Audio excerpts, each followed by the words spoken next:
Hello ನನ್ನ ಸ್ನೇಹಿತರೆ, ಇವತ್ತು ಯಾವ ಗಿಡದ ಬಗ್ಗೆ ಅಂದರೆ ಜರ್ಬೇರಾ. Very beautiful plant.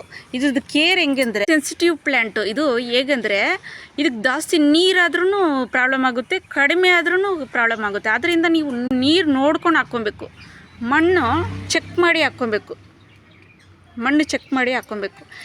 ಇದಕ್ಕೆ ಅಷ್ಟೊಂದು ಗೊಬ್ಬರ ಏನು ಬೇಕಾಗಿಲ್ಲ, ಇಲ್ದಿದ್ರೂ ಬರುತ್ತೆ. ನೀವು ಬೇಕಂದರೆ 3 ತಿಂಗಳಿಗೊಂದ್ಸರಿ ಒಂದು ಸ್ವಲ್ಪ ಹಾಕ್ಕೊಬೋದು.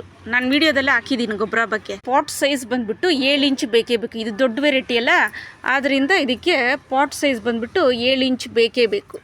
ಬಿಸಿಲು ಬೇಕೇ ಬೇಕು, ಬೆಳಗಿನ ಬಿಸಿಲು ಬೇಕೇ ಬೇಕು. ಗಿಡಗಳ ಮಧ್ಯದಲ್ಲಿ ಇಟ್ಟಿದ್ರೆ ಚೆನ್ನಾಗಿ ಬರುತ್ತೆ. ಇಂಡೋರಲ್ಲಿ ನೀವು ಬಾಲ್ಕನಿ ಕಡೆ ಇಟ್ಕೊಬೋದು, ಎಂಟ್ರೆನ್ಸಲ್ಲಿ ಚೆನ್ನಾಗಿ ಬರುತ್ತೆ. ನೋಡಿ, ಹೊಸ ಚಿಗುರುಗಳು ಬರೋವಾಗ ಎಳೆಗಳು ಮಣ್ಣಿಗೆ ಟಚ್ ಆಗಬಾರ್ದು. ಮಣ್ಣಿಗೆ ಟಚ್ ಆದರೆ ಎಳೆ ಕೊಳ್ತೋಗುತ್ತೆ. ನೀವು ಕೇರ್ ಮಾಡ್ತಾನೆ ಇರಬೇಕು. ಇದು ತುಂಬ ಇಷ್ಟ ಆದರೆ ಲೈಕ್ ಮಾಡಿ ಸ್ನೇಹಿತರೆ. ಬಾಯ್.